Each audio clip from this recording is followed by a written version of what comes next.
大家好，欢迎回到任我行天下。今天咱们接着玩罗马。上期视频咱们介绍了斗兽场、古罗马广场、万神殿等等这些古迹，还看了梵蒂冈和圣彼得大教堂。今天咱们一起去看看罗马文艺复兴时代的广场建筑，再聊聊罗马的博物馆，还有玩转罗马的衣食住行攻略。从梵蒂冈的圣彼得广场一直往东，走到台伯河畔，就是圣天使城堡。这个地方现在看起来像一座中世纪城堡，但其实最早是公元2世纪，罗马皇帝哈德良为自己修的陵，所以又叫哈德良陵墓。中世纪的时候，罗马一通大乱，哈德良陵墓被改成了圣天使城堡。因为就在台伯河边上，去梵蒂冈的必经之路上，后来就成了教皇的避难所和要塞。再后来，这里又成了个监狱，日心说的布鲁诺据说就关在这里过。现在这里是个博物馆，有教皇的私人套房和各种防御工事可以参观，也可以上到城堡上面看风景。城堡前面的圣天使桥是罗马最美最著名的古桥之一，横跨台伯河，也是近2000年的历史，典型的罗马拱桥的设计，很好的拍照打卡地点。接下来咱们去看看罗马的几个文艺复兴时期的绝美广场。离万神殿5分钟的纳沃纳广场可能是罗马的广场里最有名的一个了。从卫星图上可以很清楚的看到，纳沃纳广场是个长长的椭圆形，因为2000多年前这里是搞赛马和田径赛的图密善体育场，现在成了大家休闲、散步、看喷泉的好去处。纳沃纳广场上有3个著名的喷泉，4合喷泉是广场中央的主喷泉，巴洛克大师贝尔尼尼的经典设计。4个巨大的雕像是代表4大洲的4条河的河神，非洲的尼罗河、欧洲的多瑙河、亚洲的恒河和美洲的拉普拉塔河。喷泉中间还有一座高大的方尖碑，是整个广场的视觉焦点。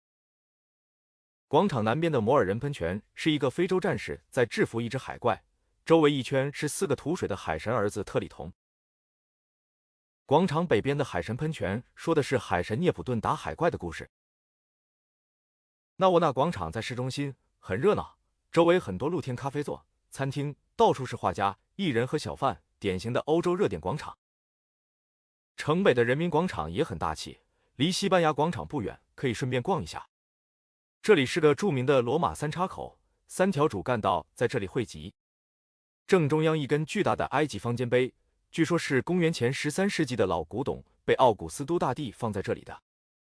方尖碑下面的喷泉也很有意思，4个埃及风的小狮子的喷水池。广场东边是罗马女神的罗马纳喷泉，西边是海神涅普顿喷泉，遥相呼应。人民广场的北边入口是古罗马城的北大门的位置，后来文艺复兴的时候，贝尼尼亲自设计了这个人民大门。另外，这里的左右2个对称的双子教堂也是打卡拍罗马的网红背景之一。人民广场旁边有个小山，上面的观景台看圣彼得大教堂穹顶和罗马城很不错，尤其傍晚时分，夕阳洒在圆顶教堂上，绝美。威尼斯广场也是罗马必打卡的景点，在古罗马广场、卡比托利欧山和罗马主干道威尼斯大道的交汇处。广场西面是个15世纪建的威尼斯宫，原来是威尼斯驻教廷的大使馆，所以这里叫威尼斯广场。这个威尼斯宫后来教皇住过，墨索里尼也住过，当年就是在那个小阳台上跟老百姓发表演讲的。威尼斯广场上最醒目的建筑是维托里亚诺纪念碑，又称为祖国祭坛。这个巨大的白色大理石的建筑气势恢宏，是纪念意大利统一之父维托里奥·埃马努埃莱二世的。纪念碑中间是无名战士墓，那个骑马雕像就是埃马努埃莱二世。纪念碑的底层有个意大利统一博物馆，屋顶上有2个双轮战车上英姿飒爽的女神维多利亚雕像。屋顶是可以上去的，往东往南可以看到斗兽场、古罗马广场等等当年古罗马的沧桑。往北往西可以看到文艺复兴之后重修的新罗马城和梵蒂冈。纪念碑后面的卡比托利欧广场，米开朗基罗设计的，也不能不看。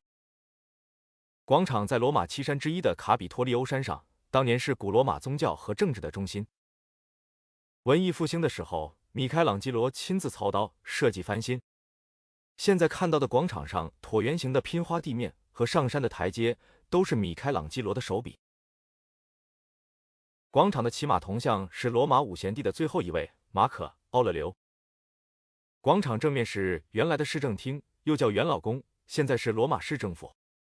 左右两边是左右对称的新宫和保守宫，现在都是卡比托利欧博物馆的一部分。这个博物馆是世界上最古老的公共博物馆之一，设计上米开朗基罗也有份。里面的必看宝贝有罗马建成传说的母狼育婴雕像、康斯坦丁大帝的巨大的头像雕塑、垂死的高卢人雕塑，以及其他各种很珍贵的古罗马的雕塑和文物。罗马好的博物馆太多了，除了卡比托利欧博物馆和上集视频提到的梵蒂冈博物馆，还有一个博尔盖塞美术馆也是一定要去的。这个美术馆在博尔盖塞公园里，尊贵华丽的巴洛克风格，建筑本身就很值得好好欣赏熏陶一下。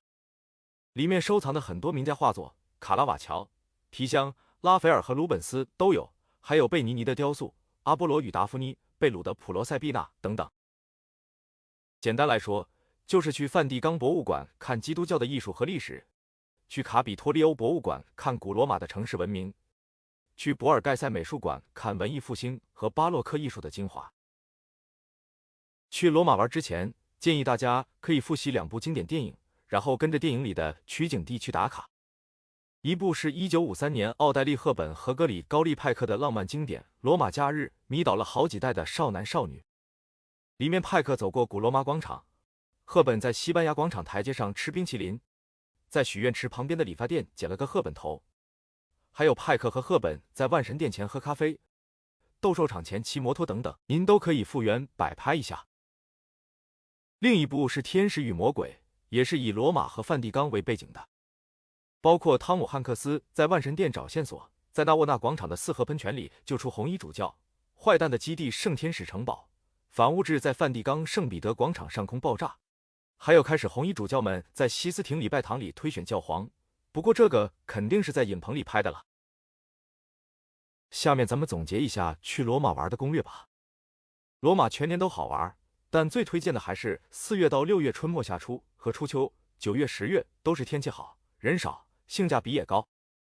夏天最好别去，又热又贵，人又巨多，景点照相都是集体照。冬天其实也可以，就是晴天少些。行程上建议至少安排3天。罗马值得看的地方太多了，3天也就是刚好匀速的看完必打卡的地标。